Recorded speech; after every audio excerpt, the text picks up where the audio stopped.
Okay, welcome all around the world, and here's another episode of the Transatlantic discussion between David Rorix and me, Frank. And I think there's a lot to talk, like every time in these days.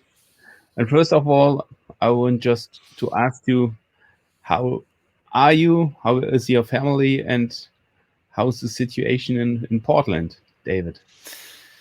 Well, me and my family are doing fine. Um, you know, but it's often like you're sort of looking around at a world that's burning while you're like sitting in the middle of the pool or something. I mean, it's very nice in our little apartment, but I mean, our neighbors just got their home broken into 2 days ago, and my friend Ann Feeney just died of COVID-19 at a hospital in Pittsburgh, Pennsylvania, 2 days ago. So there's a lot going on in our lives, But me and my family are fine. Portland, downtown Portland is still completely boarded up, and windows are broken, and plywood everywhere, and businesses are closing, and they're blaming it all on the teenage anarchists. Teenage anarchist. Okay. They're the ones who caused all the problems. Yeah. So the teenage anarchists, they have so much power in Portland. Lots of power. Yeah, those few rocks they got, the broken windows, they've just paralyzed the entire city. Yeah, I think somehow. That's a problem. The anarchists always get their opinion just through violence. So, but it's okay. We have to adjust to that. I think it's good. We have got very serious times, but I think it's always good. And what's happening over there? You've had some riots. We keep hearing, at least in some networks, about riots going on in the Netherlands and other countries. But no. How about Germany? Anything like that happening there? No riots. But yesterday, I witnessed a demonstration near to my home about 500 meters ago. I just walked down the street to make my walk before I have to be at home at 8 p.m. And then there were 4 police motorcycles coming around, and first impression was there is a famous politician also coming around. So I thought, is Mrs. Merkel visiting me? So I have to give her some advice. But now, of course. But then it turns out that these nice conspiracy theorist guys, they make a demonstration in the cars. In their cars, right? And there were about 1,000 cars going by. So I was then really upset, shouted them, called them a fascist, and so I have to get out my anger. So why did you shout at them for being in their cars, or for what? Which conspiracies were they? No, they are guys. So the friends of Mr. Trump. So they have the same opinion that they oppress their freedom here because they have to wear a mask, and that were guys from the do you know about the Reichsbürger? Oh, is this a fascist group, or what's yes, fascists, but special. They just said we are living in a country with no peace treaty after World War II, and just accept the borders of 1938. Right, they still believe in that the Third Reich is happening, right? Is that their thing? No, it's not so much the Third Reich. It's the Emperor's Reich, Weimar Republic, and they also made themselves identity cards, and so, but they From are, the Weimar identity cards. yes, but Oh, right. some of them are very violent. Uh-huh. Not some of them are just crazy nerds. Right. Some of them are really. Last year, there was, I think, one Reichsbürger killed a police officer in when they want to arrest him. But Yikes. but they are a big part of this movement against Corona. So what else? What other parts does the movement against Corona? What is it made up of? Because I mean, like at least coming from here, it seems it's often kind of surprising when we hear about the reports, because like the way the media is at least talking about the protests in Europe, especially in Germany, they talk about like it's a combination of the right and the left as they are described by the media. I don't know if that, which is very kind of unusual, and I wonder if you could dissect this movement a little more. Who are these people? I never been to such a So demonstration. you were shouting at them, but you're not sure who Yeah, they are no, exactly. and they You are just needed to shout. they are there's a bunch of varieties. They are not all real fascists, but it is that they consist of these Reichsbürger. Then they consist of really far right people, NPD. People support the AfD, but then there are also people, they are thinking in a spiritual way. That's not bad, but then in a spiritual way that it's dangerous. So Right, like people vaccines are going to hurt you or something. Like gonna hurt yeah. you, and Bill Take Gates. control. Yes, Mm. yes. They are. It's a great science fiction plot, though. I mean, one of my favorite science fiction. But Yeah. But I think there are also, I think that's right, some left ones, but I don't. I couldn't call them left ones. Mm-hmm. So right, more just conspiracy people that are not right wing. Yes, right, not right wing, but I think okay, you have got also crazy idiots in the left scene, but Yeah. these are the problem is that the right people, they want to determine infiltrate the normal people, and these anti-COVID protests are just some of them are just regular people, a lot of hippies probably. Yes, people that are not into modern medicine and that sort of thing, right? Yes, I mean, but they the right wing wants to get these people, recruit them, so, but not saying we are right fascist. They right. want us in a more accurate way, and but that these people, some I think that they have no brain. They say something and they believe in every conspiracy theory, but all the conspiracy theories are based on anti-Semitism and fascism. If you go to the core, you know. But these I think these people that they say we are not right wing people or fascist people, but we go with these people. So they waved the Reichskriegsflagge, the flag of the emperor from former times. Is that Bismarck?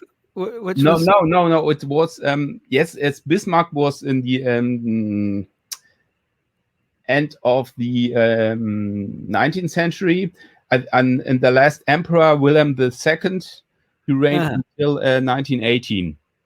That's And Weimar. yes, Weimar. But Right. The Nazi flag is not allowed.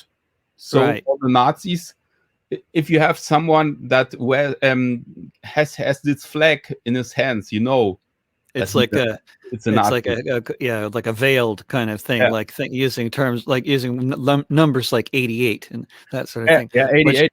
Which many people here still think means you just like pianos, you know, because there's 88 keys on a piano. So that's or another. they have AH on the license plate and all these crap. But these people that say, I don't care about going to a demonstration with fascists and say I'm not a fascist. It's and in Germany it really is that things 10 years ago you don't say in public because it's anti-Semite, it's a little bit fascist. Now the opinion of the people, they say we are in the middle of the society, it's going even more far right. Yeah, it's becoming more and more acceptable to say things that you wouldn't have been saying before. Yeah. But I could I don't know how you couldn't talk to these people because they are dogmatic. They are not open to a racial discussion, you know. And so but they go and demonstrate in their cars. Okay, it's their right to demonstrate, everything's okay, but so it's my right to shout at them. But there were thousands of them, huh? I don't know. I think the cars were going and about half an hour. And a friend of mine, he lives also in Ludwigsburg. He said he was because of that he stood with his car in a traffic jam. Right. So it must be a lot of people. So we have got the next village here. There are also a lot of fascists, and it was I wrote a song that's called National Flags, and I wrote it because of an incident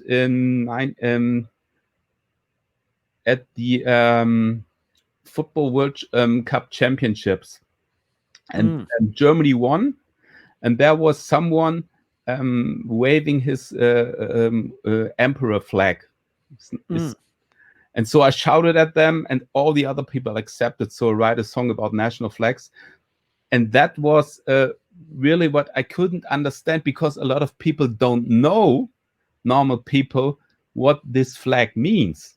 So they should. I mean, it used to be that you would never see any kind of a national flag being flown, any kind of a German national flag being flown in Germany. I mean, in Hamburg, I think it was more common to see a Danish flag in some of the windows, because Hamburg was once part of Denmark, and so people, you know, at least left wingers would fly Danish flags in their windows sometimes. But I think in the neighborhood I was hanging out at in Hamburg, I definitely saw more Danish flags than German flags. So it's very befremdlich. So a lot of people here don't understand, because in the US, so much people always having the flag there. So it's here because of the history. It's an offensive statement. I agree. I think it is offensive here too. I just think that there's just been so much more reflection in German society compared to here, in terms of what nationalism is all about. You know, I was actually talking with a historian recently named Peter Cole, who's working on a project to bring the Stolpersteine concept to the U.S., starting with Chicago, with the 1919 pogroms against black people in that they call the race riots in 1919, and they could have those. They're going to be made of glass instead of Okay. brass, but they'll be in the sidewalk, really sort of hard glass kind of little squares, Yeah. just like in Germany.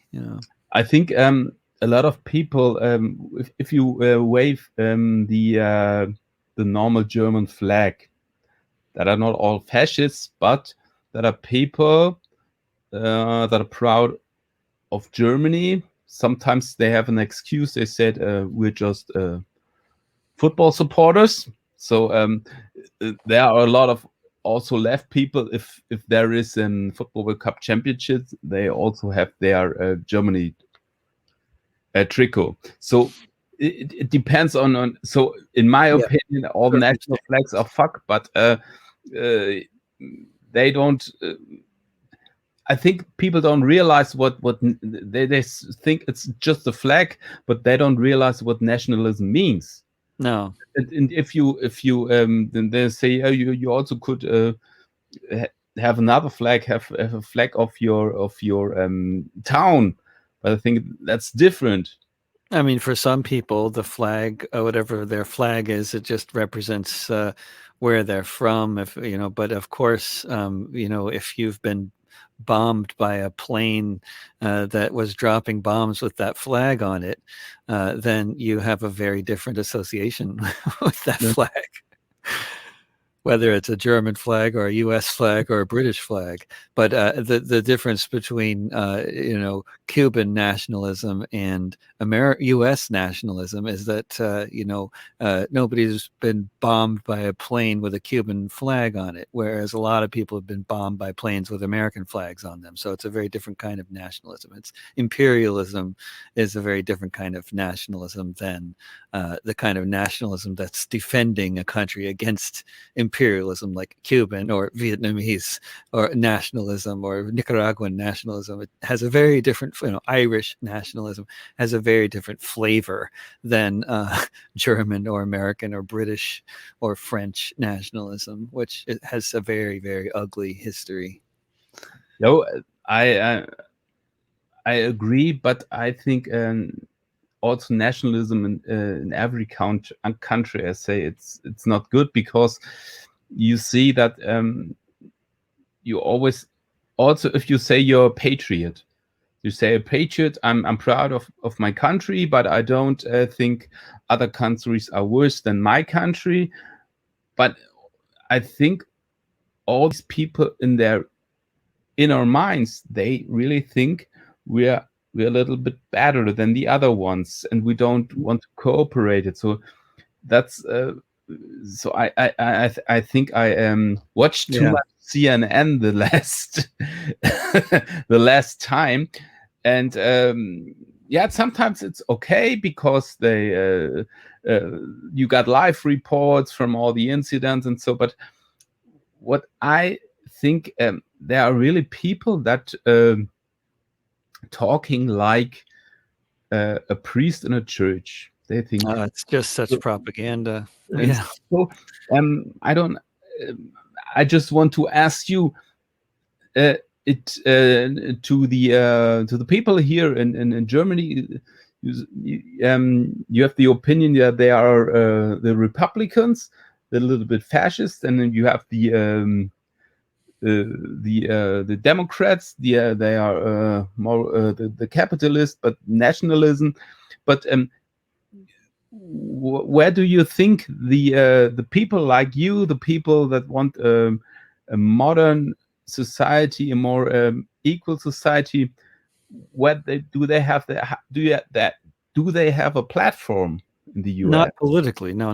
They're not in any kind of a political party. No, that's one of the big differences between this very primitive two-party democracy and basically most of the countries in Europe where you have multiple parties, where even if the more left-wing party is not in power, at least it is represented by a party with offices and people in parliaments and stuff like that. You have Enhedslisten in Denmark, you have Die Linke in Germany. You have parties like these that they don't control the government, but they have members in the parliament, and they have to be their position is part of the discussion. Whereas here, you have some left faction of the Democratic Party that there are the ones who vote against every year there's an $800 or $700 billion military spending bill, right? And most Democrats and all the Republicans almost vote for it every time. And there are some Democrats that vote against it, and there's some Democrats that vote against any war efforts that are happening, but they're a minority of the Democratic Party. So, both parties are dominated by the capitalists and the imperialists, and they argue over details, and maybe with Trump they argue over more details, I guess.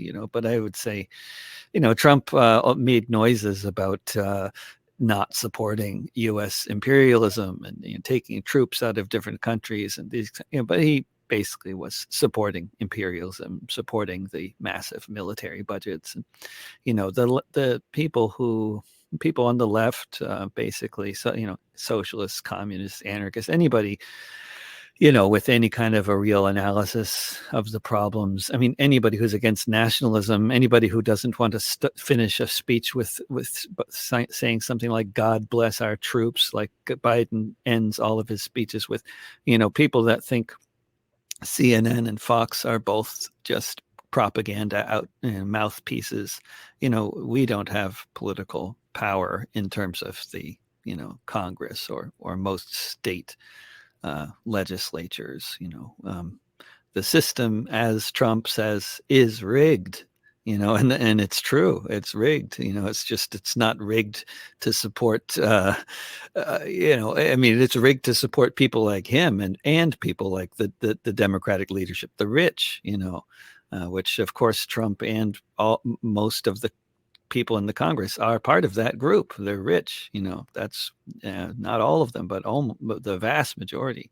And the Democrats are even richer than the Republicans on average in the Congress. But I think there are a lot of poor people and a lot of people that don't benefit from from the capitalism, and they want, I think, another society, and they also don't want just the democratic capitalist like it's now. Okay. Yeah. Biden is far more better than Trump, but I think there's a lot of people who want something else. I mean, this is why Trump was so popular. This is why Bernie Sanders was so popular. And this is why, there's a lot of people just in the streets, not being part of electoral politics in any way. I mean, there's a lot of discontent. But why is it so difficult that they have a voice to be heard? What is the problem? Well, in terms of electoral politics, the problem is that money runs this country, and it's run on a total. The whole basis of the system that gets people elected is based on who has the money, and it's all about fundraising. So we don't have a very democratic kind of democracy, and then it's winner take all. So you have to not only, it's like it's set up so that you really need a lot of money, because you need to be the one who gets the most votes, and anybody else just gets nothing. And which to American audience listening, that sounds normal, but you people in the United States should know that this idea that I just described is not normal for the rest of the world. In the rest of the world's democracies, it's not like the one who gets the most votes gets everything and everyone else gets nothing. That's not how it works in the rest of the world. In the more democratic countries like in Germany and Denmark and France and any number of other countries. So this it's a very badly set up system, and then it's completely corrupted by money. So there is also no chance that a lot of people say, okay, first step is to have another voting system like in Europe, that they that they have a community that say, okay, we want another voting system that's more fair. And don't you think they also, if there is a mass of people that for example, that they have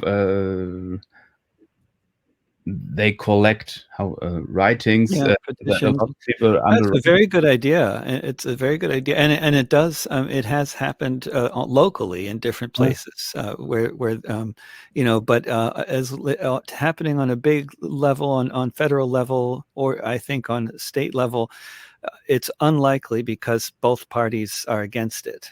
Because the system as it is benefits the two parties, and they want to keep it this way.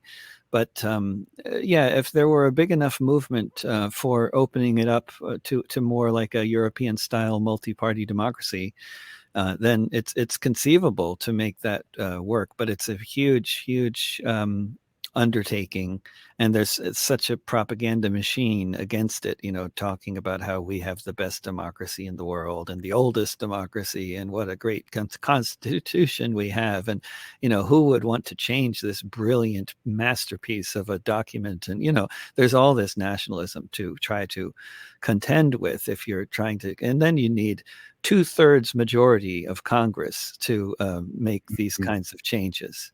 So you would not, you need both parties, unless you're going to get there in a totally different way. Like if you have maybe millions of people in the streets that are completely paralyzing the country and demanding, that we change the electoral system. But I think any movement like that would be demanding a lot of other things than just, changing the electoral system. There are so many other problems that by the time we had a movement on the streets like that, it would be one that had a lot more demands than that. But it would be a nice start. I mean, if we had a system like that, there would a lot of, the country would be a very different place, I think. And I think the Black Lives Matter movement, and so I thought, okay, there are a lot of people that say we are fed up, we want to change something. The problem, I think, now Biden is like the new messiah, because he blasts all the bad things of Trump away, and all the people are believing, okay, now comes the one who solves all the problem and all the crap that Trump does. And so I think they are perhaps not so much critical the mainstream anymore, or I'm wrong. I don't know. No, I think you're totally right. I mean, it's just so laughable, so bizarre. I mean, I see it with people, who I have some kind of connection with on, maybe through my children or whatever, but like on Instagram and stuff. I mean, people are just so happy that that Biden has been elected, as if this, he's gonna magically make all our problems disappear, like they're living in Oz or something. I mean, it's just strange, as if all those people that voted for Trump and all, and all those media outlets that are sowing complete disinformation to tens of millions of people every day, as if they've just disappeared.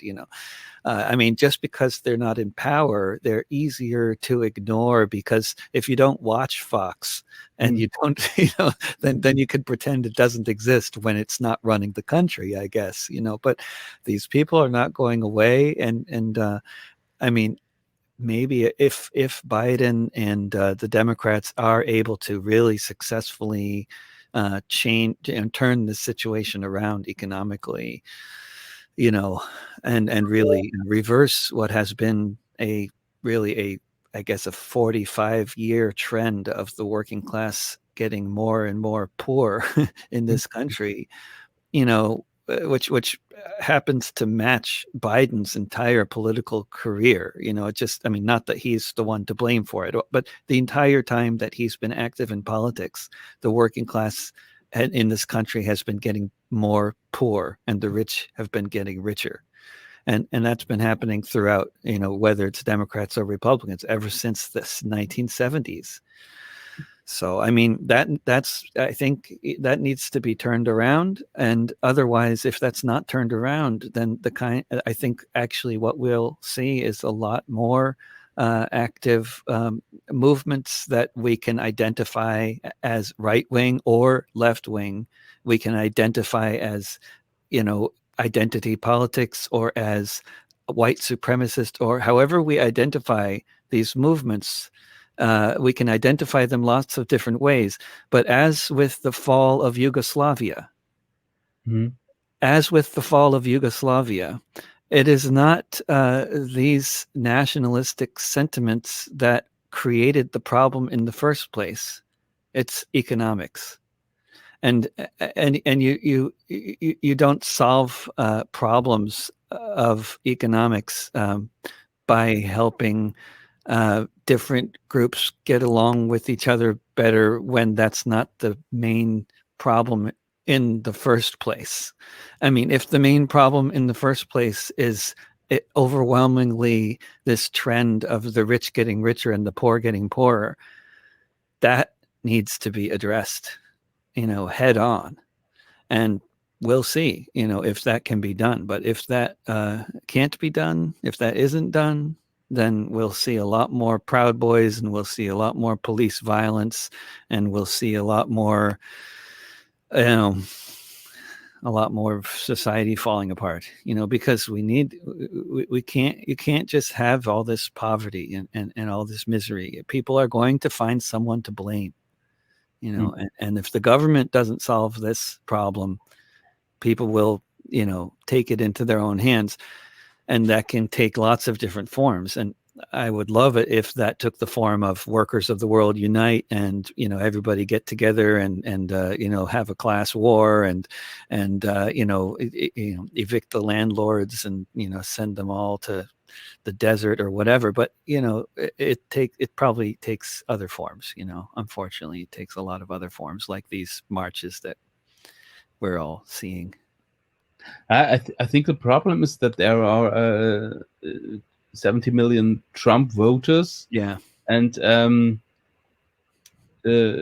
I think it's what I ask myself, all these 70 million Trump voters, if they are just voted because they think, okay, Trump, if I vote for him, my economic situation is getting better.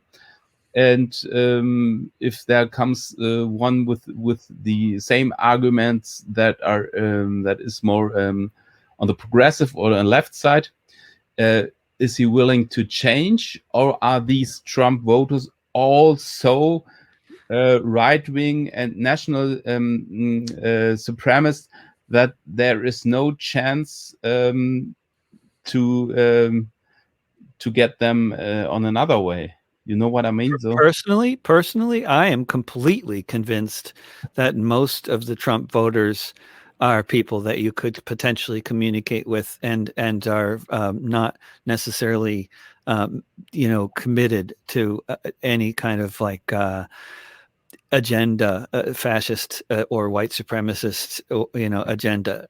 I think many of Trump's supporters are certainly committed to that kind of agenda, but I think a very, very large number of them are much more flexible, much more sort of looking for answers, much more open to lots of other possibilities. And I think that if we don't, if those of us who are actually interested in changing the world and saving this society from very dark possible fates, then we have to find lots of different ways to communicate with Trump's base of support, and we cannot ignore the idea of trying to communicate with them. We Mm. have to try a lot of different ways to communicate with them. Not only should we not ignore them, but we should, and not only should we communicate with them, but we should do it in as many different creative ways as possible. So, are there practical movements that think in that direction, that are now after the election, that raise out of the situations to get in touch with the people, or is it just that you think that it would be good to communicate with them, or do you think there are movements that have the same aspects? I mean, mainly, I think it would be a good idea, and it's not happening. And mainly, what's happening is lots of polarization, lots of division. But I think rather than trying to really actually sort of talk and communicate with people with very different views, I think more effective potentially is actually organizing and being involved with campaigns that are uh, where the goal is something that there's a commonly shared interest for lots of different people. So regardless of who these people are who voted for Trump, if they're members of the working class, then they would benefit from things like affordable housing. And so any campaign for affordable housing, whether these people who supported Trump know it or not, uh, you know, this is going to be good for them. And I think it's possible that to win over support from some people for ideas like this, especially if they can be sold in a way that is appealing to people's interests or people's ideas of what's right and wrong. Like, I mean, if you talk about government regulation, people maybe don't like that idea so much. But if you talk about standing up for your rights, then people relate to that idea. Everybody likes the idea of standing up for your rights. So it's just, I think how you communicate about these things can be done in different ways depending on who you're trying to speak to. But in the end, the entire working class benefits from real affordable housing. And, even if they aren't campaigning for that, it's something, just to take that as a prime example of the kind of thing that we need, I think. And we need that kind of movement. And then we need to invite people into the movement who see it's a good thing, and that needs to be the emphasis.